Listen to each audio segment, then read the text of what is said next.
Kalau kita tiduran, mungkin diganjel pakai 1 bantal atau 2 bantal. Mungkin kira-kira setengah jam sampai 1 jam. Gitu. Supaya dengan adanya ganjelan yang lebih tinggi, secara gravitasi, cairan-cairan yang bisa menyebabkan pembengkakan itu mengalir ke bawah, terbantu dengan adanya hukum gravitasi. Gitu.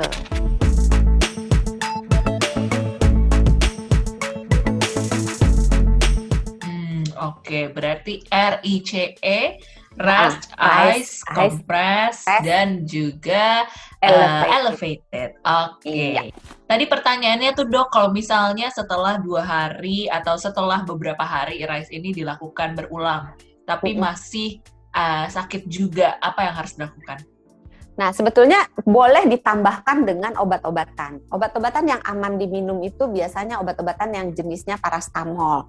Bisa juga disebut dengan acetaminophen. Jadi paracetamol dengan acetaminophen itu sebenarnya sama. Atau bisa juga digunakan obat-obat seperti ibuprofen. Nah, obat-obatan ini bisa dibeli bebas. Nah, tapi jangan lebih dari 5 hari. Jadi kalau sehari 2 hari nggak ada perubahan, minum obat penahan nyeri, pengurang nyeri masih nggak ada perubahan, hari ketiga mungkin udah boleh jajan ke dokter tuh. Jajan.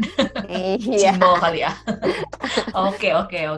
Berarti kurang lebih ya sampai 5 hari, tapi kalau masih sakit di hari ketiga lebih baik langsung ke dokter ya. Iya. Kalau obat oles tunggu gimana? Sampai 5 hari boleh. Kalau obat oles, nah, ini kesalahan yang sering kali dilakukan oleh masyarakat adalah mengoleskan obat yang sifatnya panas. Jadi kayak misalnya apa ya? Kayak gitu lagi. Pokoknya kalau dioles, dia menyebabkan rasa panas, itu nggak boleh. Karena adanya rasa panas itu artinya pembuluh darahnya itu melebar. Kalau pembuluh darahnya melebar, cairannya itu keluar. Tambah banyak bengkaknya, tambah besar. Demikian juga dengan pengompresan. Banyak orang-orang zaman dahulu kala yang kalau kesleo itu ambil nasi panas atau telur panas dikompresin ke bagian yang kesleo. Itu juga sebaiknya dihindari karena pengompresan dengan sesuatu yang panas, pengolesan dengan sesuatu yang menyebabkan panas itu menyebabkan pembuluh darahnya terbuka sehingga pembengkakan makin luas, makin banyak gitu. Oh, makanya harus yang dingin-dingin itu ya, dok. Oke, berarti obat oles juga cari yang memang nggak bikin panas itu tadi ya? Iya. Ada kan obat oles yang jenisnya tidak menyebabkan rasa panas, tapi cuman bentuk gel aja, cuman kayak air aja. Nah, itu boleh. Oke, kalau misalnya nih dok, mungkin ada beberapa orang yang panik ketika kesleo. Oke, kita langsung cari tukang pijat dok, langsung dipijet bagian kesleonya. Gimana tuh dok? Sebetulnya sih kalau mau dipijet mungkin tunggu 2 hari atau 3 hari gitu ya. Tapi dokter manapun tidak pernah ada yang menganjurkan untuk dipijat oleh tukang pijat. Karena kita tidak tahu apakah si tukang pijat ini belajar ilmu anatomi atau tidak gitu. Takutnya kalau seandainya dia memijat ke arah yang salah dan meregangkan bagian yang kadang-kadang kan kalau dia kesleo gitu ada bagian yang hampir putus. Nah, kalau diregangkan malah putus beneran gitu. Jadi serem. Iya, serem memang. Karena ada kejadian pasien saya kesleo terus saya minta untuk ke lab untuk foto ronsen dan untuk lakukan USG, tapi dia pikir pijit dulu. Begitu dipijet sakitnya makin parah, ternyata terjadi robekan tendon. Jadi terpaksa harus dibuka dan dijahit. Jadi memang agak sulit menasehati orang untuk pergi ke tukang urut gitu. Jadi sebaiknya dihindari ya. Jadi dilakukan aja yang tadi, RICE tadi itu, kemudian diistirahatkannya tidak hanya semata-mata istirahat, tapi kalau memang letaknya, kalau di tangan, misalnya tangan kiri kan gampang istirahatnya kalau orangnya nggak kidal ya, tapi kalau di kaki kan agak susah, jadi mungkin supaya bisa tetap berjalan pakai kruk dulu gitu, atau bisa juga dengan bantuan yang brace, yang kalau kayak kaos kaki, kalau di kaki dipakai kaos kaki yang kenceng banget itu. Oke. Nggak tahu namanya tapi kebayang. Nanti bisa dicari fotonya kali ya, buat editornya. Bisa lah, editor mau apa aja juga bisa. Iya, yang di tangan juga kan ada yang dia bentuknya kayak sarung tangan begitu. Nah, itu memegang itu membantu sekali gitu. Jadi sebetulnya urut, ya kalau memang terpaksa harus diurut, jangan langsung, mungkin ya nunda 1-2 hari dulu supaya proses bengkaknya itu teratasi dulu supaya nggak bengkak. Jadi kalau mau diurut pun jangan dengan menggunakan tenaga yang amat sangat keras. Tidak disarankan sih diurut.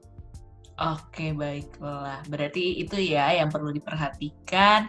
Pertolongan pertama buat Anda yang hobi keseleo kayak Doksan tadi, ada rice, kemudian juga hindari hal-hal termasuk obat oles atau air begitu ya, air hangat, karena malah bisa membuat pembuluh darahnya melebar ya, Dok? Iya. Nah, untuk pencegahan nih, ini kan penting sekali supaya kita nggak sering keseleo, karena semakin sering keseleo kita akan semakin sering lagi keseleo, itu sialnya gitu. Jadi orang yang udah pernah keseleo, bagian yang keseleo itu lebih rentan untuk kena keseleo berikutnya. Jadi itu udah kayak hobi. Nah, sebetulnya yang paling mudah adalah berhati-hati. Jadi kalau misalnya kita, yang paling sering keseleo itu kan antara pergelangan kaki, lutut, pergelangan tangan, dan jari-jari, itu yang paling sering ya. Nah, kalau jalan benar-benar ekstra hati-hati. Jadi dilihat dulu, terutama kalau jalanan lagi basah atau habis gerimis, habis hujan gitu kan, itu licin ya. Terus kalau jalan itu gunakan sepatu yang nyaman. Jangan menggunakan sepatu yang high heel karena itu membuat beban tubuh kita terbagi tidak merata. Kemudian kalau untuk olahraga, lakukan pemanasan dengan cara yang benar. Ini banyak orang yang melakukan pemanasan dengan memakai balsem. Ini geli sih kita dengernya gitu tuh. Fidel kan juga melongo. Maksudnya gimana? Iya, tapi ini nyata ya, karena saya sering jaga pertandingan olahraga gitu. Dulu waktu awal-awal saya tidak mengerti, karena tiba-tiba kok kecium bau balsem yang sangat kuat gitu, bau merek balsem yang top banget gitu, tapi kuat banget tiba-tiba gitu. Saya pikir ini apalah, ternyata mereka menganggap kalau dipanasin dengan balsem itu adalah pemanasan. Literally pemanasan. Nggak sekalian direbus di kompor. Poin yang baik gitu. Oke. Ini maksudnya warming up ya, bukan dipanaskan. Iya. Jadi untuk orang-orang yang sahabat Sonora yang hobi olahraga, nggak bisa ya pemanasan dengan balsem. Jadi pemanasan itu dengan gerakan. Kirain Doksan tadi bercanda. Ini beneran. Ini beneran. Saya juga baru tahu setelah perawat saya yang sering berjaga bareng sama saya di lokasi pertandingan olahraga itu lapor, "Dok, tuh omelin tuh, masa pemanasannya pakai balsem?" Katanya. Saya baru, dari situlah bunyi bebauan balsem itu berasal gitu. Kirain banyak yang begel-begel gitu kan, ternyata itu buat pemanasan. Oke. Apalagi Dok yang harus di... Jadi kalau mau olahraga, dipanaskan dulu dengan baik dan didinginkan setelahnya. Kemudian yang tidak kalah penting adalah pemakaian alas kaki yang tepat. Jadi olahraga itu, setiap jenis olahraga punya sepatu yang berbeda. Sepatu sepak bola tentunya berbeda dengan sepatu untuk basket dan seterusnya gitu. Jadi gunakan sepatu yang sesuai, karena kalau sepatunya tidak sesuai bisa menyebabkan meningkatnya kemungkinan terjadinya keseleo. Terus jangan melakukan gerakan yang tiba-tiba. Dalam arti misalnya mau ngapain ya?